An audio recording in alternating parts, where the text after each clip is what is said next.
En este episodio del Fin de Turismo.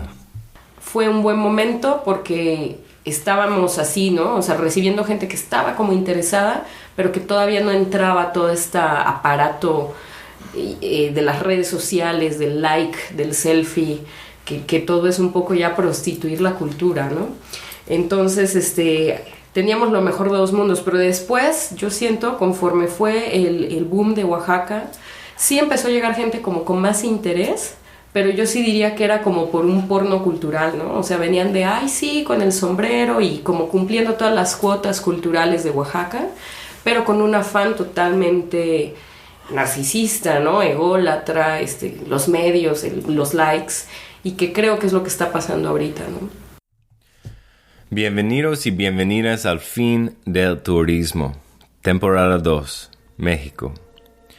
Durante la primera temporada, que está disponible en inglés en las principales plataformas de podcasts, amigos y amigas y extrañas en todo México se comunicaron conmigo y me pidieron conversaciones sobre lo que está sucediendo en México.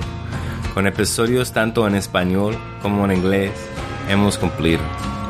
Los episodios tocaron diversos temas que incluyen la gentrificación, la deforestación y el cambio climático, el desplazamiento, el turismo espiritual y psicodélico, el ecoturismo y el turismo comunitario, la hospitalidad y la interculturalidad, la industria en sí y el lugar de los trabajadores en ella. Hablamos con activistas, académicos, narradores y trabajadores para averiguar qué está sucediendo detrás de escena y qué podemos hacer al respecto. La temporada 2 está dedicada a nuestro difunto amigo y mentor Gustavo Esteva, abuelo, sabio y cofundador de la Universidad de la Tierra, Oaxaca, México. Estos episodios han sido planeados y organizados en colaboración con nuestros compañeros y compañeras de la Unitierra Oaxaca. Son despachos de la Resistencia. En este episodio nos acompañamos unos compas de Oaxaca, María Itaca y Sergio Yeo Beltrán. María nació y creció en Oaxaca. Es licenciada en Letras y Literatura Inglesa por la UNAM y cuenta con una especialidad en traducción. Tras varios años de haber trabajado en proyectos turísticos, actualmente trabaja de manera independiente y ofrece servicios especializados de investigación, consultoría y traducción a investigadores y profesionales de diversas áreas, con el fin de darles una visión auténtica y respetuosa de las culturas y los lugares a los que se aproximan. Sergio Beltrán Arruti, mejor conocido como Yeo, nació y se crió en la Ciudad de México. Se mudó a Oaxaca en 1997 para apoyar y aprender de las comunidades indígenas. Sergio es cofundador de la Universidad de la Tierra Oaxaca y de Herramientas para el Buen Vivir, AC. En 2010 formó parte del equipo pionero del arte de organizar conversaciones significativas en español, mejor conocido como The Art of Hosting, y ha organizado múltiples encuentros interculturales en todo el mundo utilizando estas herramientas para el diálogo. Juntos y juntas platicamos de la invasión de turistas expatriados post-pandemia, las consecuencias de la gentrificación en Oaxaca, la sequía acá, la idea de viajeros o turistas, el lavado ecológico de la industria turística y la McDonaldización del turismo. Luego seguimos con temas de cultivar versus consumir cultura, la solidaridad obrera en la industria turística de Oaxaca, que caridad no es solidaridad, y trayendo un base de filosofía a través de la industria de turismo. Hace como 5 años, un amigo mío mencionó una estadística que en el centro histórico de Oaxaca, el 85% de la economía estaba relacionada con el turismo. Desde entonces, el turismo no ha hecho más que intensificarse en este lugar, como en muchos otros, operando como la industria más grande del mundo. Ahora, lo que esto significa es que la mayoría de las personas que trabajan en el centro histórico están trabajando en actividades relacionadas con el turismo. No todos los negocios están orientados a las turistas o venden sus productos o servicios a los turistas, pero la gran mayoría del dinero que pasa por ahí son pesos y dólares del turismo. Puede que todavía haya negocios vinculados específicamente a la comunidad y no a los turistas, como reparación de ropa, ferreterías, carnicerías y bibliotecas. Pero es el flujo de dinero a través del turismo lo que constituye ese 85%, probablemente ahora más cerca del 90 o 95% a veces.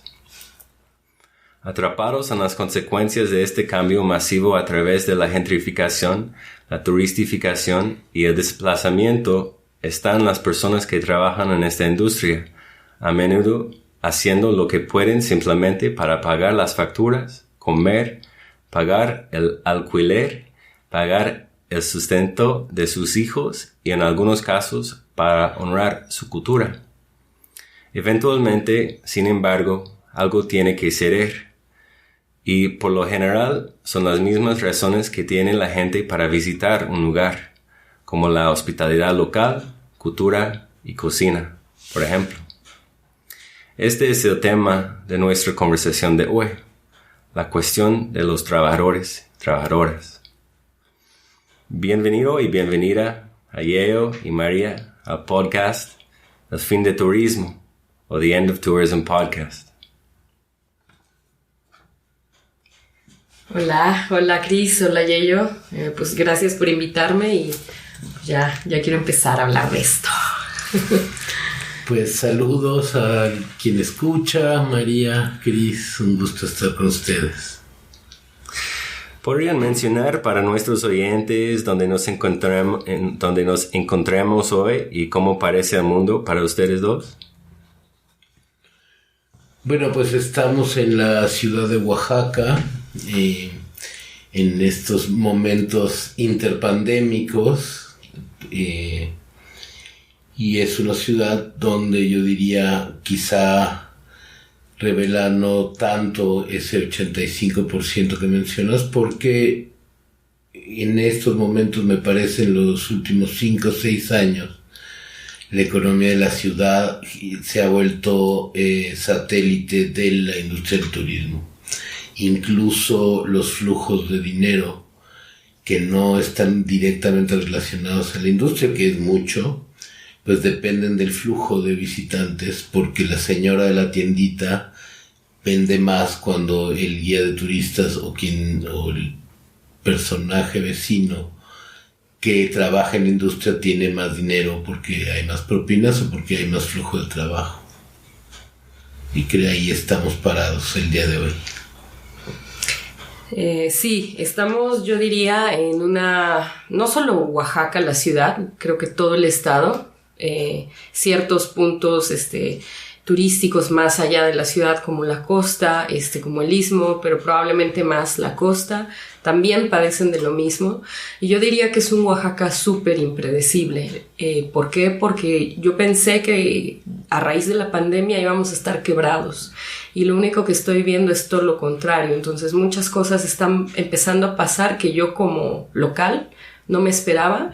Pero al hablar de esta aspecto impredecible también me refiero a los precios, que es algo que yo acabo de decir, ¿no? A veces hay mucha, como que no sabes bien cuánto te van a cobrar las cosas, ¿no? De repente vas a comprar algo y hay tanta gente de otras partes viniendo que de repente sientes que a ti misma, o misme, te tocan también un poco esto, ¿no? Estar adivinándole y creo que eso es también, a eso me refiero, no sabemos qué va a pasar en muchos sentidos. Pues gracias a ustedes. Me gustaría como tomar un paso hacia atrás, porque pues si tú has pasado como más o menos 30 años aquí en Oaxaca y María más. Pues los tres hemos trabajado en la industria del turismo durante muchos años. Y mi pregunta entonces es, ¿cuáles son los cambios más notables que han visto en la ciudad como resultado del turismo en su vida y tiempo aquí? Bueno, 25 años, no 30, pero sí, la mitad de mi vida he habitado esta ciudad. Y bueno, los cambios son muchos, empezando por el aumento en la población. No solamente de los que venimos de fuera del estado de Oaxaca, sino también una concentración, como pasa en el resto del mundo, de población rural que se convierte en población urbana o periurbana, ¿no?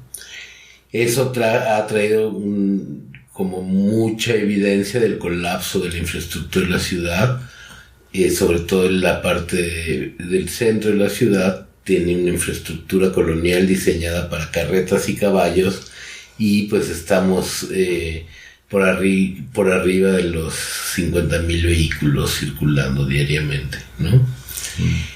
Y el agua y todos los servicios en general urbanos pues están colapsados en esta ciudad, y se agudiza en las zonas menos visibles de la urbe, porque los recursos que llegan, malos y escasos, se concentran en las zonas de servicios turísticos, por supuesto, ¿no?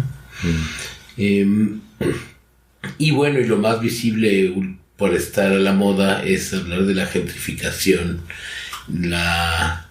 con un doble impacto en estos tiempos pospandémicos de una inflación mundial creciente por otros factores diferentes a la pandemia o al incremento del turismo, y por otro lado también el aumento del teletrabajo. Entonces yo creo que no solamente, o sea, el flujo de gente no solamente está relacionado a la industria del turismo, sino en estos momentos está también relacionada al un cambio en la manera de trabajar en el mundo, que permite a gente de la metrópoli en el norte,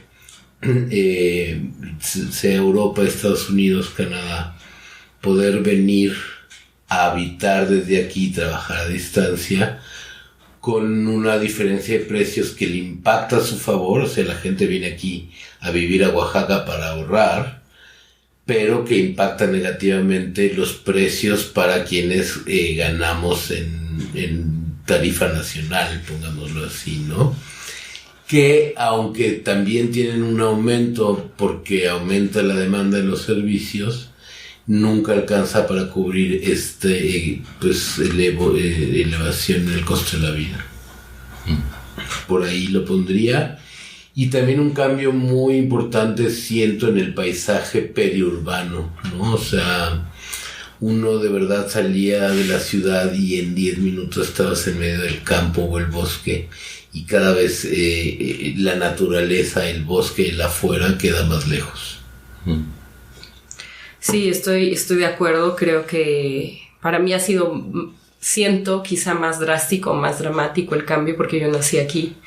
Entonces lo he visto como mis recuerdos de niña, de muy niña, están en ese Oaxaca, ¿no? Que ahora de repente ya no logro encontrar, ¿no? Ya tienes que andar escudriñando las esquinas de algunos barrios del centro para sentirte como en ese entonces, ¿no? Creo que alguno de los cambios más fuertes, que al menos a mí me han impactado más, es arquitectónicamente, ¿no? Yo crecí mis primeros 7 años de vida en el centro histórico.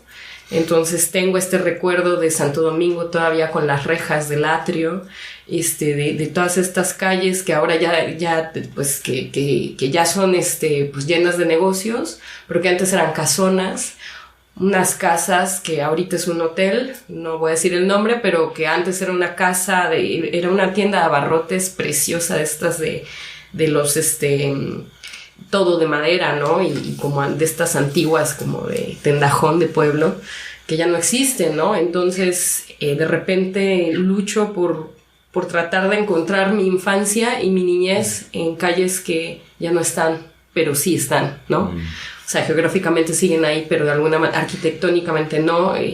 estamos plagados de terrazas, que yo creo amenazan también las estructuras de las casas, porque son casas muy viejas de adobe. Entonces se vive mucho eso, como también decía Yello, ¿no?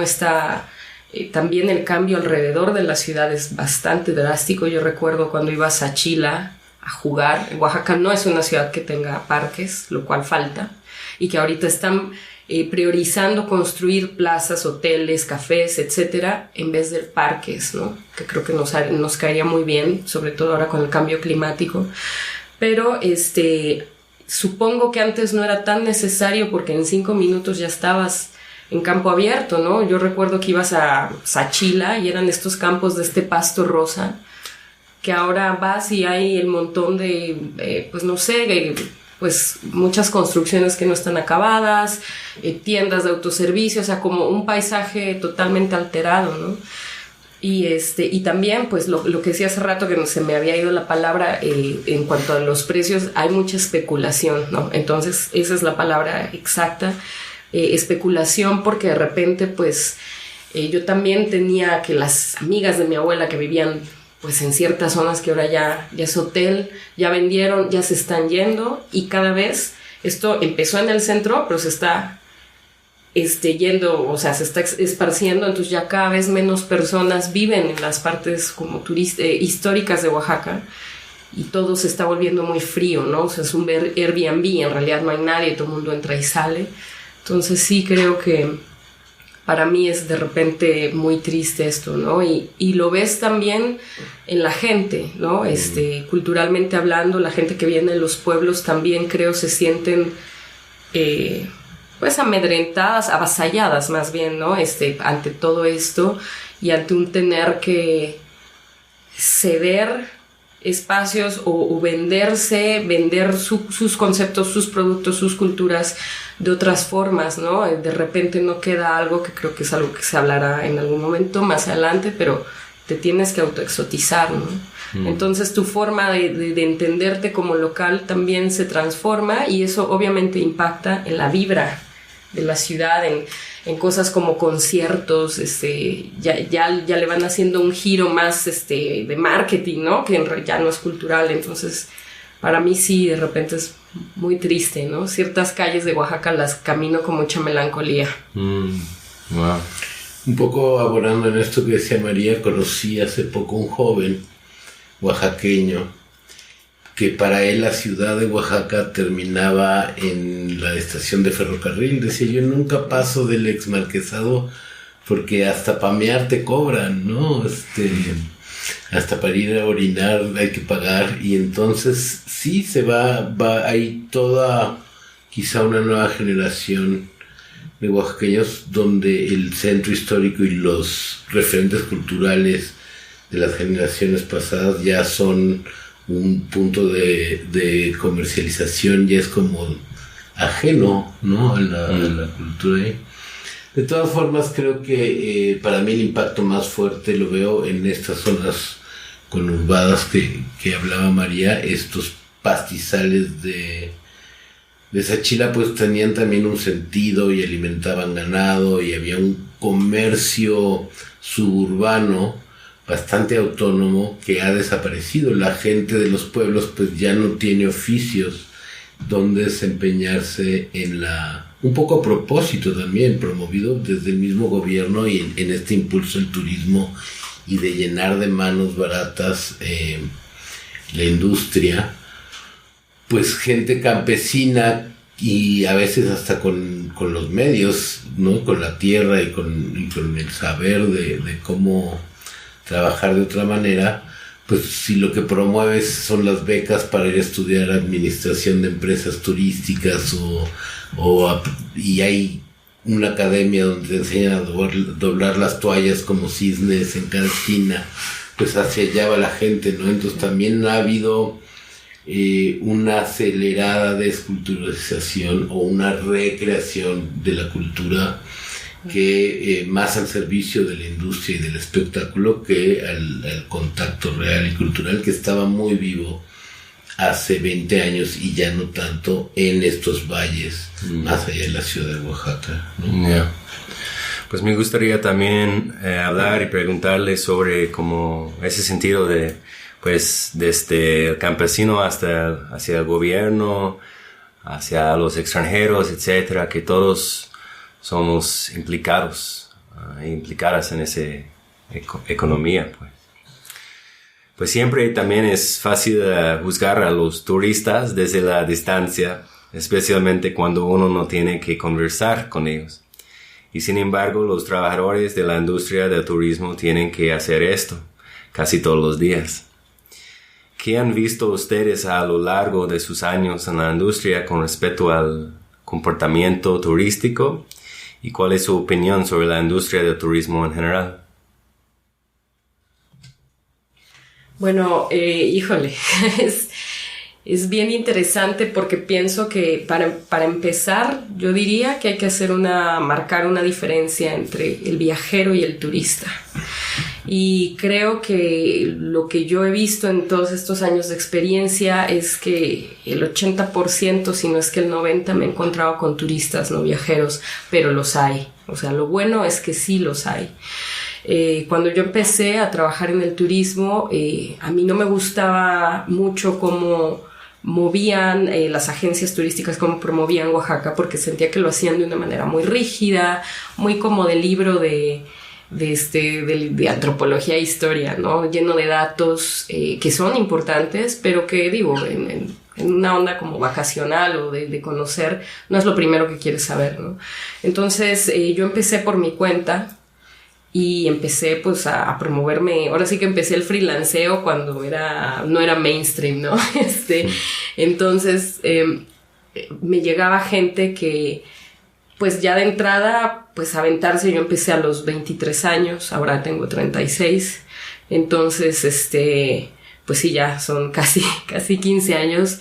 Entonces pues una guía a 23 años, la verdad es que sí me dieron un voto de confianza, ¿no? Yo ahorita no sé si, bueno, no, sí confiaría en un guía de 23 años, pero tienes tus dudas, ¿no? No tienes tanta experiencia. Entonces, a mí, en lo personal, me tocaba gente como un poco más abierta, pero también me tocaba gente que yo sentía que tenía que convencer que mi cultura valía la pena. Que si los llevaba a comer algo era de no me voy a morir si tomo esta agua. Que tenían estas ideas preconcebidas que también las recomendaciones de los gobiernos y los medios en sus países, y también, bueno, obviamente nuestros gobiernos no ayudan, les nutren, ¿no? Entonces era gente que sentía yo que les tenías que romper como muchos esquemas y como trabajador de tu lado es un proceso duro, ¿no? O sea, viajar siempre es duro, pero el que recibe a las personas sí tiene como que lidiar con muchas de estas cosas, ¿no? Romper paradigmas de los otros, y obviamente hay gente que no se deja, que se siente agredida. Entonces estos turistas son los que quieren que la cultura vaya hacia ellos. No van hacia la cultura. Conforme fueron pasando los años, específicamente yo creo a raíz de más o menos 2015, que Oaxaca empezó a tener este boom gastronómico, empezó a transformarse un poquito, ¿no? Entonces ya venía gente que tenía más interés en la comida, que tenía menos miedo de comer cosas diferentes, de tomar tejate, estaban más abiertos, ¿no? Pero todavía tenían sus dudas, ¿no? Creo que ese en este momento, yo diría entre 2000 y 2020, 2015, la mitad, fue un buen momento porque estábamos así, ¿no? O sea, recibiendo gente que estaba como interesada, pero que todavía no entraba todo este aparato de las redes sociales, del like, del selfie, que todo es un poco ya prostituir la cultura, ¿no? Entonces, teníamos lo mejor de dos mundos, pero después, yo siento, conforme fue el boom de Oaxaca, sí empezó a llegar gente como con más interés, pero yo sí diría que era como por un porno cultural, ¿no? O sea, venían de, ay, sí, con el sombrero y como cumpliendo todas las cuotas culturales de Oaxaca, pero con un afán totalmente narcisista, ¿no? Ególatra, los medios, los likes, y que creo que es lo que está pasando ahorita, ¿no? Tenemos gente que sí quiere un turismo más consciente, pero en el Inter, que traen esta onda New Age también, ¿no? Que Pachamama y esto, pero en el Inter no terminan por comprender, ¿no? Siempre tienen una mentalidad bastante extractivista, bastante, pues, la famosa apropiación cultural, ¿no? Entonces yo creo que el turismo como tal no ha cambiado, pero también, volviendo a los viajeros, creo que la ventaja es que este boom de Oaxaca también ha traído un aumento en viajeros, aunque siguen siendo muy pocos.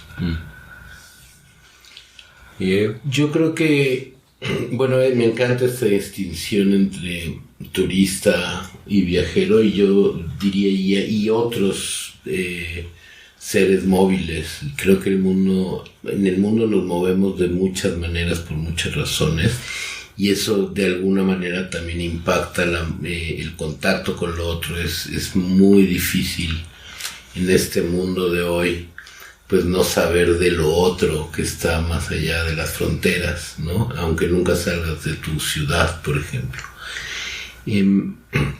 Pero dentro del turismo también hay, yo diría, muchas categorías, y quizá el gran error de la industria ha sido querer en lo que yo llamo la McDonaldización de la industria, ¿no? O sea, en algún momento la industria se dio cuenta que lo que la gente cada vez estaba haciendo cuando vacacionaba, cuando hacía turismo, era consumir experiencias. Entonces, pues, ¿cuál es el mejor modelo? El peor producto al menor costo, con la máxima ganancia a un precio exorbitante, ¿no? Y los ponemos en cajitas bonitas y eso. Pero en Oaxaca, esa industria llegó tarde, cuando ya Oaxaca era un punto de atractivo. Yo, igual que María, pues mi trabajo en el sector ha sido desde lo freelance, y había esa suficiente demanda que permití, y las grietas en la estructura de los servicios en Oaxaca pues eran tan grandes que permitían todo esto de experiencias alternativas. Yo sobre todo he trabajado lo que llamo el turismo académico. Yo trabajo mucho con estudiantes e investigadores, pero al final lo que fui descubriendo es que no importa la intención con la que vengas, hay este afán, y lo que decía ahora María sobre el New Age y los Pachamama, de consumir la experiencia. O sea, la gente no viene a un encuentro con otras personas, no viene a conocer otras geografías o otros ecosistemas, sino viene a tener una experiencia personal en el lado donde esté. Entonces, lo de afuera se vuelve afuera. No hay nunca ninguna intención de integrarse o entender, o por lo menos experimentar desde otro lugar que no sea tu propia experiencia individual, cualquier cosa en la que te estás relacionando. Entonces, en ese sentido, sí, regresando a tu pregunta original, aunque los trabajadores de la industria turística tienen que hablar con los turistas, no hay realmente una posibilidad muy clara de diálogo, porque no están muy interesados en la conversación de ninguno de los dos lados, ¿no? Lo que están buscando es, en ambos extremos, sacar el mejor provecho de la transacción.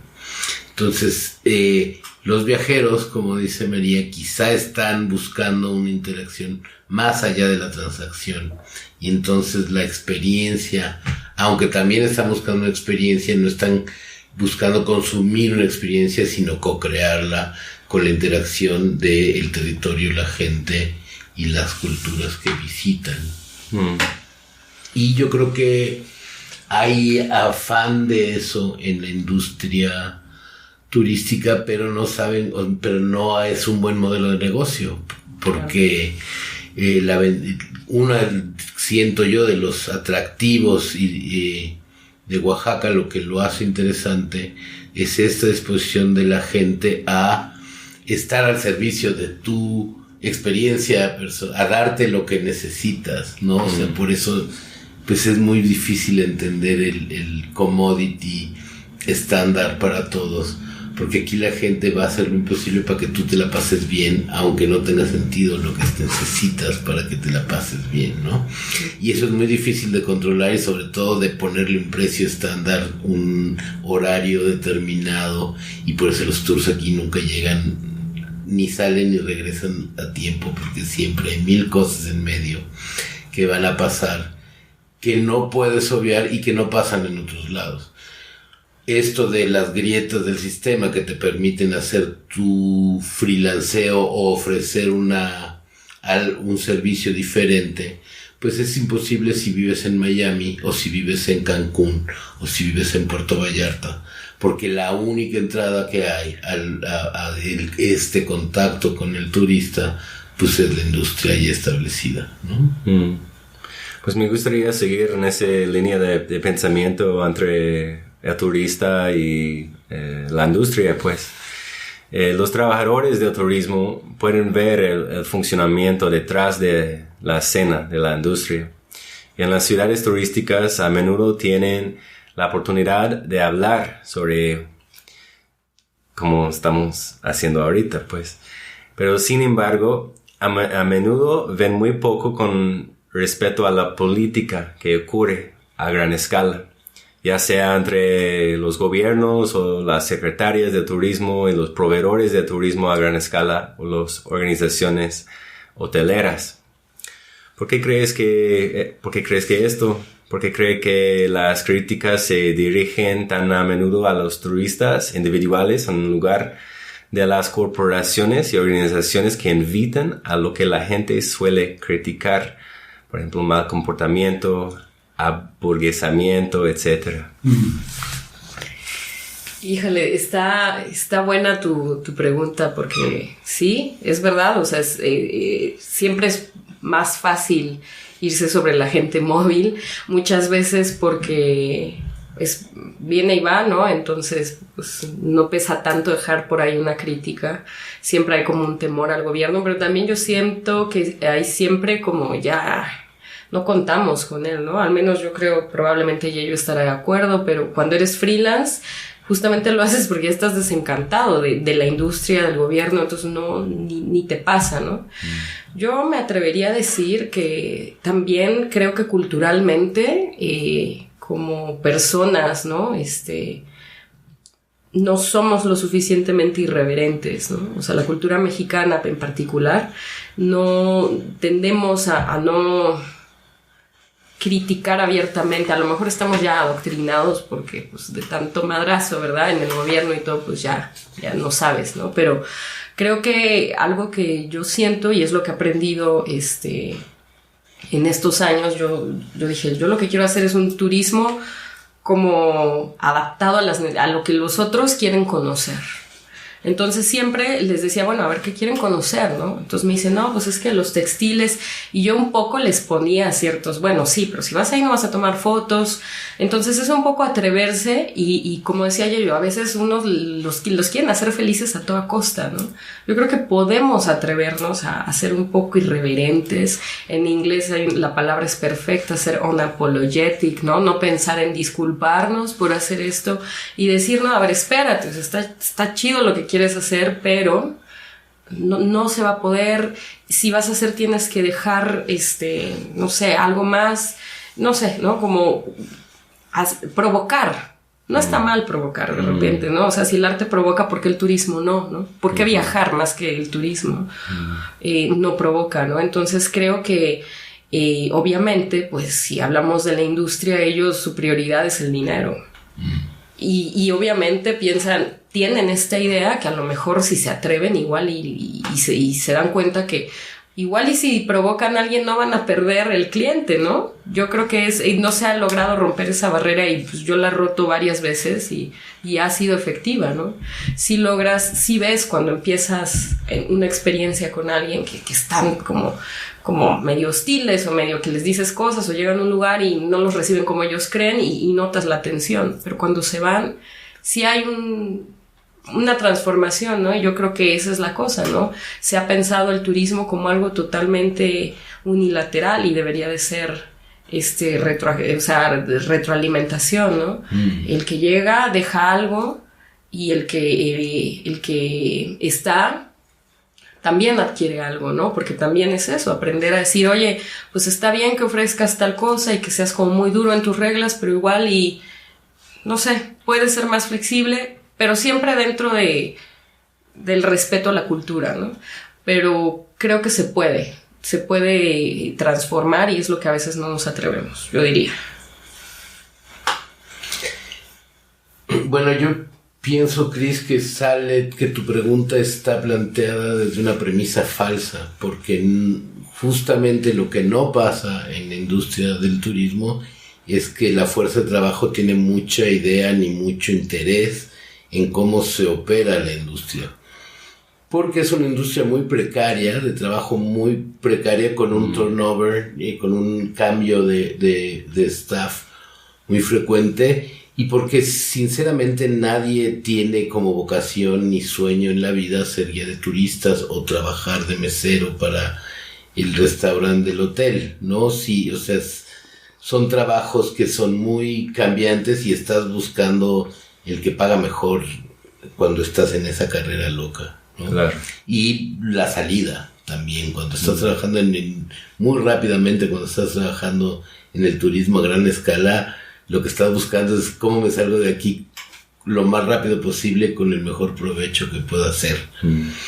Entonces no está ese interés en eso, y la industria misma en esto que ya comenté de la McDonaldización de los servicios, pues no permite que haya ahí. Quizá debe ser el grupo de trabajadores formales con menos prestaciones sociales en todo el país, seguramente. No es un dato que tengo cierto, pero vaya, es gente que tiene un contrato formal y que en gran porcentaje no tiene seguro social, o tienen contratos de 6 meses, 1 año. Nadie crea antigüedad en el hotel o manejando la van de los turistas. Y tal no es, porque lo que hace María y platica con tanta pasión, en realidad no es turismo. María es una promotora cultural, una antropóloga social, aunque no tenga ese título. Y su interés es otro, es la promoción, la preservación y la interacción con la cultura local, que está muy lejos de lo que la industria puede ni siquiera ver, ¿no? Entonces, este intercambio entre quien llega y recibe, pues ya es otra cosa, ya no es turismo, ya es un diálogo cultural, una experiencia de vida, de transformación de vida. O sea, el turista no viene a que le cambie la vida, viene a hacer lo que no puede hacer porque está muy ocupado trabajando para ganarse la vida, ¿no? Entonces da lo mismo, y ese es el éxito, por ejemplo, de los all inclusives, ¿no? O sea, yo llego a un lugar donde voy a encerrar y no importa si está en medio de un desierto, pues ahí está en Las Vegas, ¿no?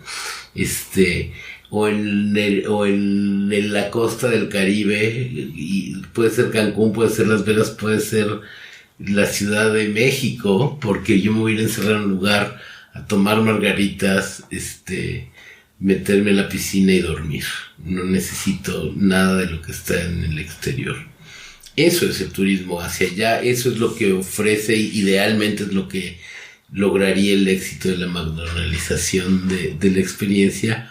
Pero la cosa es esa, hay todavía gente en ambos lados interesada en otra cosa, en el diálogo y eso. Y entonces lo que a mí me parece interesante es lo que está pasando en las grietas de la industria, porque también la industria permite, y en los avances tecnológicos y la manera en que está diseñada la economía global ahora, pues que sea más fácil que nunca trasladarse alrededor del planeta, ¿no? O sea, no están fuera de las posibilidades. O sea, es muy difícil, era muy difícil hace 100 años, o muy restringida la cantidad de personas que podían soñar con visitar la India, por ejemplo, ¿no? Ahora para una gran cantidad de los jóvenes del primer mundo, pues es una meta, ya, o sea, está en el checklist. Y cada vez más el intercambio sur-sur también se posibilita en esas grietas de, pues me agarro un boleto barato y me lanzo a la aventura a conocer otra gente, no a turistear en otro país. Ahí me gustaría agregar a lo que está diciendo Yello, porque sí es verdad, ¿no? Creo que mi trabajo sí se acerca más a la antropología social, pero al decir esto me prendió así como, me iluminé, ¿no? Y dije, ¿sabes qué? Es que yo creo que a la industria turística, o sea, Yello habla de justamente el all inclusive, ¿no? Y dices, híjole, yo creo que a la industria turística le falta filosofía, ¿no? Le falta... tanto para los que prestan el servicio como para los que lo toman, ¿no? Porque es decir, bueno, o sea, sí puedes ofrecer esto, pero también hay que hacerlo no solo como dar un servicio a destajo y te llevo y dame, o sea, como una transacción fría, ¿no? Creo que si hubiera, y ahí sí le falla, no sé si al gobierno o a la industria, yo creo a ambos, tanto privada como pública, el hacer ver a la gente, ¿no? Que se puede tener ese trabajo, pero que también puede haber algo que es intangible, que no es una ganancia como tal, que no lo haces por la ganancia, ¿no? Y creo que ahorita todos estos movimientos que están empezando en Oaxaca, como de hablar de decolonización y de todo esto, pueden ser, pues nos echan a pensar, ¿no? Decir, bueno, a lo mejor se puede también incorporar un poco de esas posturas para transformar la industria del turismo, o más bien para cimentarla, porque como dice ella, yo creo que no está ni siquiera construida como tal. Pero al decir esto, por eso también es más fácil criticar al turista. Porque dices, bueno, ¿qué te hace pensar que descansar es básicamente evadirte la realidad? Para eso, compa, pues mejor vete a un spa, ¿sabes? Y ahí quédate y que te estén dando masaje todo el día. Pero si tú en algún momento gustas y deseas y haces el pago por ir a ver un sitio arqueológico, un lugar donde hacen textiles, entonces ya no quieres solo evadirte. Entonces ahí ya tienes una responsabilidad, ¿no? Claro, no podemos ir por el mundo pues adoctrinando a todos los que vienen, es imposible. Entonces la mejor solución es nosotros empezar a crear e incorporar filosofía en la industria para que la gente cuando venga se dé cuenta pues a qué viene, ¿no? Yo diría también. Ya. Pues sí, hay lugares como Hawái, creo que es lo más famoso, que hay gente allá, locales, nativas, que han hecho como tours, supongo, diríamos tours, decoloniales, ¿no? Que van buscando como las historias desconocidas, olvidadas del lugar, de sus islas, y compartiéndolas con los turistas. Y yo creo que o sea, atrás de eso hay como una manera de pues no solo enseñar a la gente de lo que existe abajo, lo que existe invisiblemente en el lugar, pero también dándose como una razón para buscar esa historia o esas historias en sus propios lugares y luchar adecuadamente.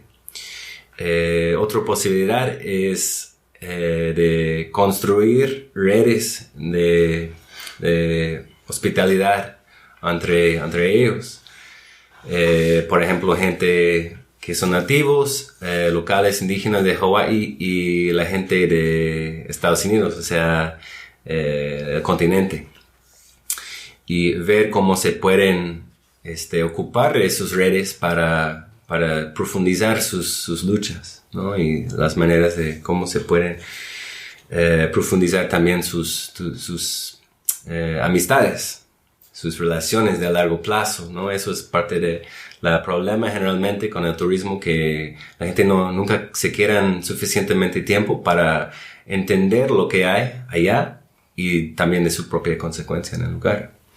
Pues me gustaría también volver a algo que mencionaste tú y yo, como de ese parte de la vida trabajador dentro de una economía turística, que tiene que ver con los tiempos de la gente, la temporalidad y las temporadas. Pues en México el turismo obviamente es un gran negocio. Hay muchas personas que viajan para trabajar en lugares como Cancún, Playa del Carmen, Puerto Escondido, Puerto Vallarta, Mazatlán, etc. Pero al igual que las personas que vienen de visita al trabajo, suele ser estacional. Ya no son los cambios de clima aunque eso tiene algo que ver, sino el flujo de visitantes a un lugar lo que determina la vida de locales y trabajadores. ¿Qué creen que le hace esto a las personas cuyas vidas comienzan a girar en torno a los horarios de los extranjeros o turistas? Pues hay dos formas de ver esto, ¿no? Lo primero es eso, que sí, efectivamente, al ser una industria estacional, pues hay más, el flujo de gente no solo, y el impacto en los servicios urbanos no solo es provocado por los turistas a los que culpamos, sino también por pues la mano de obra que importamos para atender ese turismo, ¿no? Eso es un modelo que ha funcionado así desde el siglo XX, ¿no? Muy claramente, y que no le veo ninguna intención de cambiar.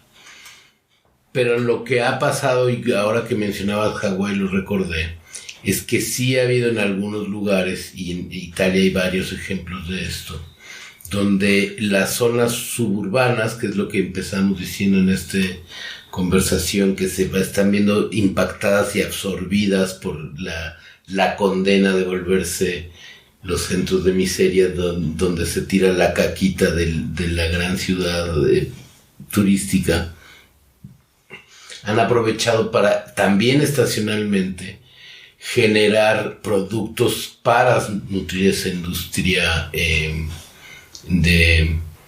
del turismo. Las piñas en Hawái, si le estudias un poquito la historia, pues se volvieron como un producto muy nacional porque eran un elemento esencial para hacer algunos cócteles y para servirle el desayuno al turista, y por eso empezó a hacerse un producto agrícola popular por ahí.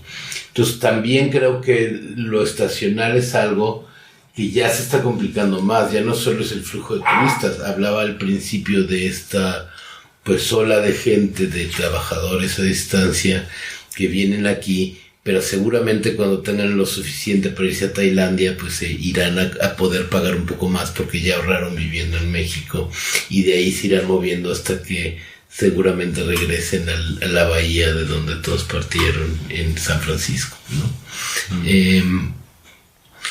Entonces yo, más que pelearnos con o tratar de influir cambios que no parece que van a venir en el sistema, siento que la salida está por ver regreso a las grietas. ¿Qué sí podemos hacer con lo que hay, ¿no? O sea, y cómo lo vamos desenganchando ahí.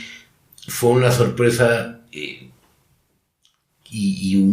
ampliamente comentada entre los proveedores de servicios turísticos esta asamblea en Calpulalpan, no fue en Calpulalpan, fue en Coajimoloyas, donde decidió la comunidad que no iba a abrir el centro ecoturístico, aunque venían a ofrecerles congresos y así como grandes flujos de inversión si dejaban abrir, porque decían, porque al fin y al cabo pues nosotros de esto no vivimos, ¿no?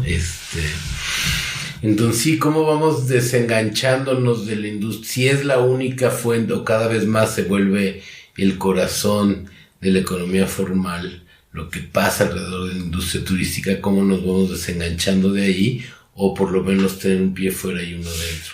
Eso también pasa si empezamos a adoptar nuestras formas de vida y de trabajo estacionales alrededor de eso. No, así era la vida en los pueblos de Oaxaca. Esa es la ventaja de Oaxaca, así era la vida de los pueblos en Oaxaca antes. Los que pican papel pues tienen más chamba en Muertos y cerca de la Navidad y cuando hay graduaciones que seguramente en medio de agosto. Pero en medio de agosto está bien, porque entonces en medio de agosto pueden sembrar su milpa. O sea, ¿cómo vamos diversificando, aprovechando esa fuente de ingresos, porque no hay otra?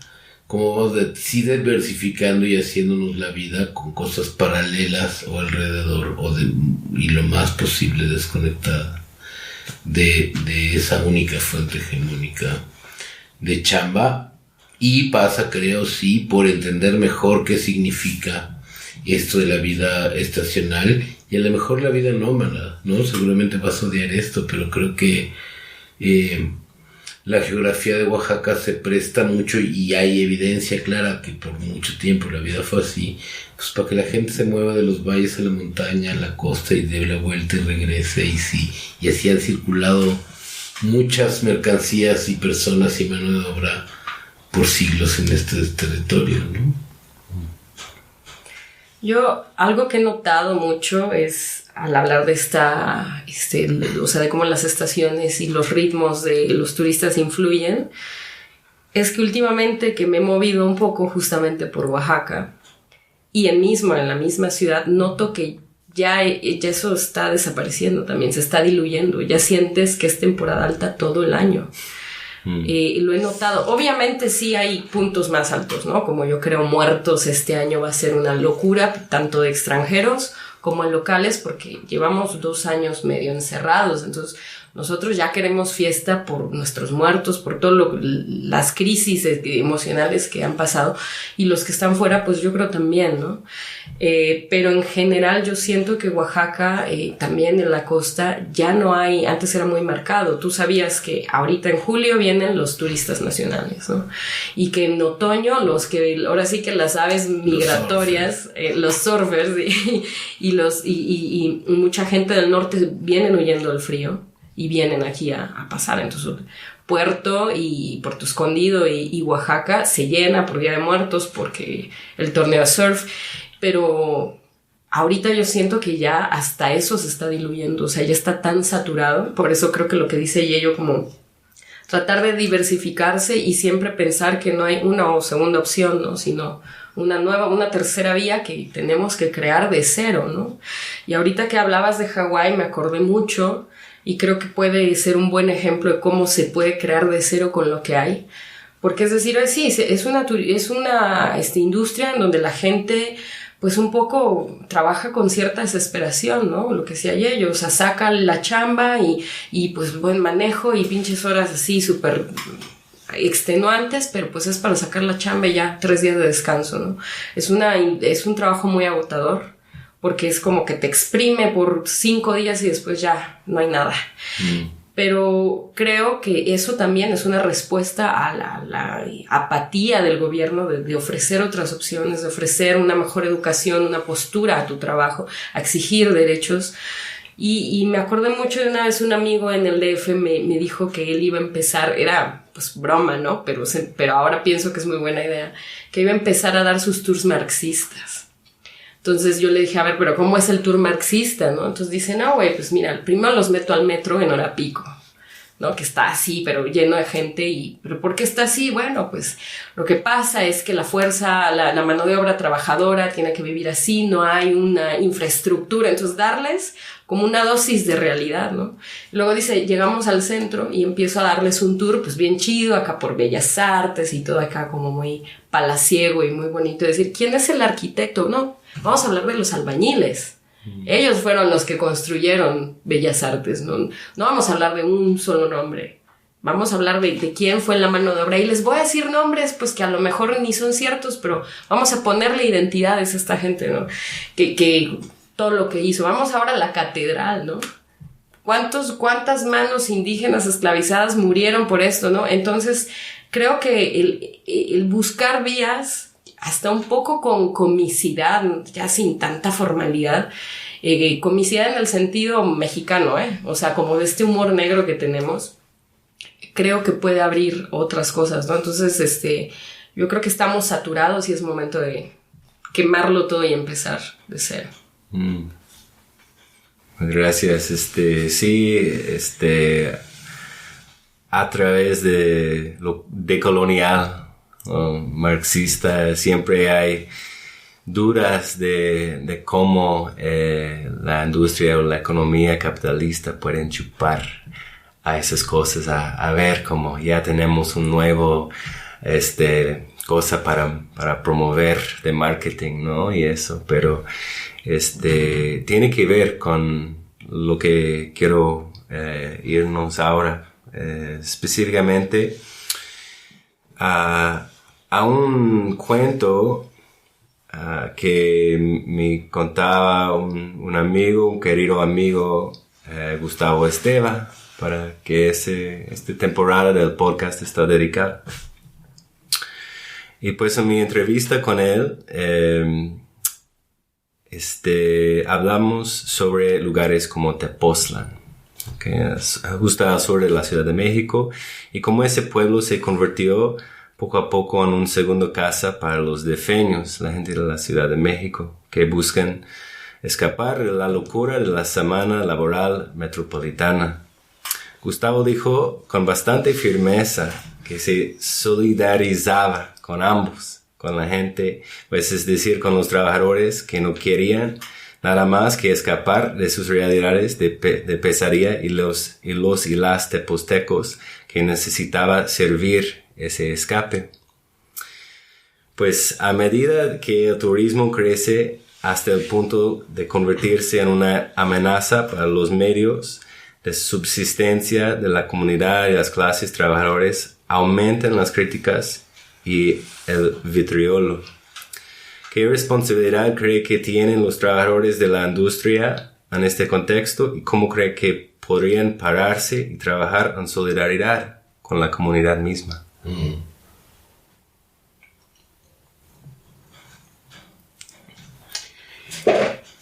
Bueno, primero esta imagen que el queridísimo Gustavo, como sabe, Gustavo fue mi mentor y gran amigo, ya no aplica tanto a la realidad actual, siento. Esta idea de la casa de fin de semana muy chilanga, ¿no? Cada vez es menos cierta. No es cierto que las casas de Cuernavaca o Tepoztlán sirven para que las clase medias urbanas agotadas vayan a descansar el fin de semana. Primero porque hace como 20 años la gente dejó de ir del DF a Cuernavaca o a Tepoztlán porque pasaban más tiempo en la carretera por el tráfico del que estaban huyendo, porque se iba a congestionar la vía de acceso, que en Tepoztlán, no en Cuernavaca. Y lo que ha pasado ahí es, uno, este primer fenómeno, que no era tanto de trabajo a distancia, sino de una cercanía suficiente para que fuera del oro a pico fuera viable viajar, sobre todo si laborabas en el sur de la Ciudad de México, de Tepoztlán o de Cuernavaca a México, ir y venir. Y lo que fue creando fue una nueva clase de habitante, sobre todo en Tepoztlán, de gente que ya vive ahí, ya hace su vida cotidiana ahí todos los días, y a lo mejor es el que se va el fin de semana, y porque puede, la gente local no puede. Pero que ya no consume ni demanda como turista, al contrario, es el que va a buscar al mercado. Eso trae una inflación inmediata en la pequeña industria local.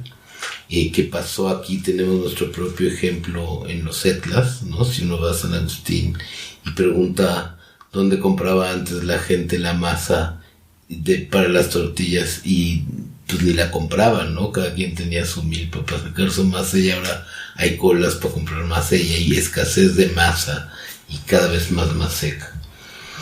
Lo mismo siento que eso a gran escala fue lo que pasó en Tepoztlán. Y lo que se creó ahí ahora es una sociedad urbana que vive en lo rural, muy inútil porque no tienen los medios ni los conocimientos para vivir del lugar donde están habitando, y tampoco tienen el arraigo y el apego de eso. Entonces vienen cosas muy locas como empezar a tratar de reproducir la vida urbana en los pueblos, por ejemplo, ¿no? En los 90 era muy común en Guanajuato o en Michoacán, había unas discotecas, y uno porque había el dinero del narco, pero sobre todo porque la gente quería vivir como en la ciudad, ¿no? Entonces era absurdo pueblitos en medio de la nada con un elevador para un piso o escaleras eléctricas, cosas así. Creo que la mayoría de esas casas de fin de semana de los 90, pues ahora son Airbnbs. Entonces incrementó el flujo del turismo más depredador, que va de fin de semana a consumir su experiencia como casa bonita, ¿no? O sea, y hay que ir a la gruta y subirse al caballo y comer quesadillas en el kiosco y tomarse la foto en Teposteco y ya, ¿no? Y con el problema de esta como nueva clase parasitaria habitada ahí, que no es ni de aquí ni de allá, que ya no se puede regresar a la ciudad, pero tampoco puede realmente instalarse y arraigarse ahí, ¿no? Que es exactamente lo que pasa en los Etlas, si lo ves un poco desde ahí. Y me solidarizo con ambos de todas formas, porque pues sí, está difícil ver cómo escoger un lugar para huyendo del deterioro y darte cuenta que tú eres la causa de esos deterioros. Sí, creo que sí es difícil, ¿no? Darte cuenta de repente que te has convertido en todo lo que juraste destruir, casi, ¿no? De repente sí creo que precisamente el tema de turismo siempre es ese, ¿no? No solo como persona que llega de otro lado y se instala, como local incluso también, ¿no? O sea, yo muchas veces he tenido esta sensación de que el que está como un puente siempre está entre la espada y la pared, ¿no? Yo a veces me he preguntado hasta qué grado estoy traicionando mis ideales o mi cultura, ¿no? Entonces creo que siempre yo diría que la respuesta es ya sea que vengas de otro lado, como pasa con los chilangos en Tepoztlán o en Etla, o en Guayapan, que ya está empezando en Guayapan también, o en algunos, incluso en algunos pueblos de la sierra, en San José del Pacífico, ¿no? San Mateo Riondo, todo esto, es justamente tener conciencia, ¿no? Hacer las preguntas indicadas y decir, bueno, a veces todos estamos, no hay negros ni blancos, no somos todos buenos ni todos malos, ¿no? Y tratar siempre como de pues conectar un poco y quizá no una ayuda así a gran escala y el cambio, o sea, sería un poco utópico, ¿no? Pero si al vecino o si a alguien se le puede dejar algo, puedes sembrar una semilla, creo que si todos poco a poco tienen esa conciencia, entonces el impacto puede ser grande. Entonces, pues qué padre que los tres pensemos lo mismo, ¿no? Pero idealmente, pues mejor que cada persona que venga siempre sepa que es el impuesto, digamos, ¿no? Pensar en un impuesto de conciencia migratoria, creo que sería como una onda interesante, ¿no? Creo que a lo mejor en este momento del mundo creo que sería un buen primer paso, ¿no? Uh-huh. Y probablemente habría más respuestas más específicas muy pronto, porque el mundo está evolucionando muy rápido, ¿no? Pero de momento esto se me ocurre y yo he estado en ese lugar también como local. Entonces creo que nos pasa a todos, ¿no? También me solidarizo. Ya. Gracias, María. ¿Alguna última palabra de ustedes? Pues yo quizá lo que diría es, no importa dónde estés, ni qué circunstancia te llevó ahí, un poco lo que dijo ahora María, trata de entender cuál es ese intercambio, no transacción, sino intercambio, que tienes la posibilidad de hacer con el entorno y con las personas, ¿no? O sea, con lo humano y con lo no humano, y cuál es tu aportación por lo que estás recibiendo del lugar donde estás, sea tu lugar natal o el lugar donde estás temporalmente visitando. Sí, yo sobre esa misma línea, ¿no? Siempre creo que buscar vías mutuas, ¿no? Donde haya una retroalimentación, un ir y venir, porque a veces también la gente de aquí tiene, ¿no? Oaxaca por eso se distingue, ¿no? La gente de aquí tiene sus opiniones muy arraigadas y a veces puede llegar a ser agresiva o difícil y es muy fácil juzgarlos, pero de repente dices, bueno, igual ya están hartos, ¿no? Ya traen una carga histórica, porque digamos que a veces el turismo remite a la colonia, ¿no? Totalmente. Entonces ya hay una carga histórica que es muy difícil de borrar, pero siempre creo si se establece un diálogo, a lo mejor puedes romper muchas ideas de los que están acá, y al hacer eso, el otro también te puede ayudar a romper eso, ¿no? Entonces creo que para mí la idea para cerrar es, no tengamos miedo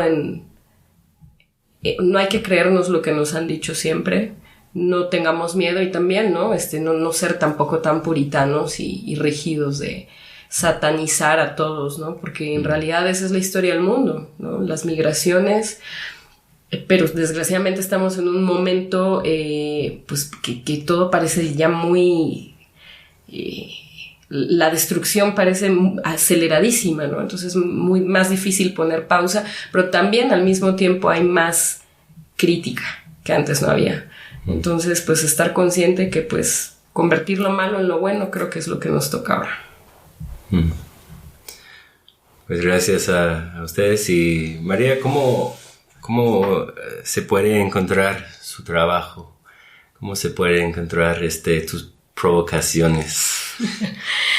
Pues mira, estas provocaciones la verdad es que son más privadas últimamente. Ya no trabajo tanto con grupos, ya doy más como una especie de consultoría y escribo.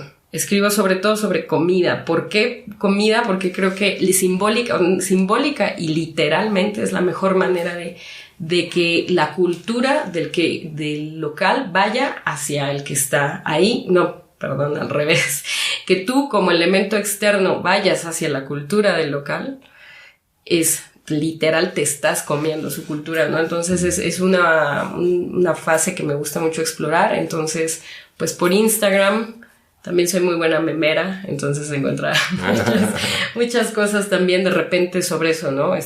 Y ser sarcástica, pero ahí en Instagram pues están los contactos si quieren escribirme de una manera más personal, y mi Instagram es @mariaitaca, o también pues me pueden encontrar como Sirena Peligro, si ponen Sirena Peligro en Instagram, y por ahí ando. Vale, gracias. ¿Y ello? ¿Cómo se pueden encontrar tus provocaciones? Pues muchas gracias, Cris, por la invitación. Gracias, María, por la conversación tan amena. Yo, pues, mi trabajo está englobado en la organización a la que pertenezco, que se llama Herramientas para el Buen Vivir AC. Pueden encontrarnos en la red en www.buenvivientes.org. Y mi Facebook e Instagram personal es Yeyo en Wax, y así me encuentro. Perfecto. Pues, y herramientas Buenvivientes también en todas las redes sociales, aunque ni las usamos. y sí, Cris, gracias también, Yeyo, por la conversación, y pues gracias a los oyentes que están echándose esta plática, y espero pues también les deje algo, ¿no? Y a nosotros igual, o sea, nos permita pensar más. Sí, no, es un gran gusto, especialmente de tener la oportunidad de hablar con amigos y amigas, ¿no? Me voy a asegurar que esos enlaces de Insta, de los sitios web, están allá disponibles en el sitio web del Fin de Turismo, en theendoftourism.com. Pues muchas gracias a ustedes por sus tiempos hoy. Gracias a todos y todas por escuchar The End of Tourism Podcast. Si quieren ser los primeros y primeras para saber de nuevos episodios y ensayos, haga clic y suscribirse en Apple Podcasts, Spotify o cualquier plataforma de podcasts importantes, y síganos en las redes sociales a través del identificador The End of Tourism. Los podcasts profesionales requieren mucho trabajo. Por eso hemos lanzado una campaña de Patreon para que este trabajo continúe y siga siendo accesible para todos. Puedes unirse a esta comunidad en patreon.com/The End of Tourism. Se pueden apoyarnos contribuyendo con cualquier cantidad, y por supuesto hay obsequios recíprocos que se le presentan como resultado. Todo ayuda, así que diríjense a patreon.com/The End of Tourism y mira cómo se pueden participar. Hasta la próxima. Adiós, compañeros y compañeras.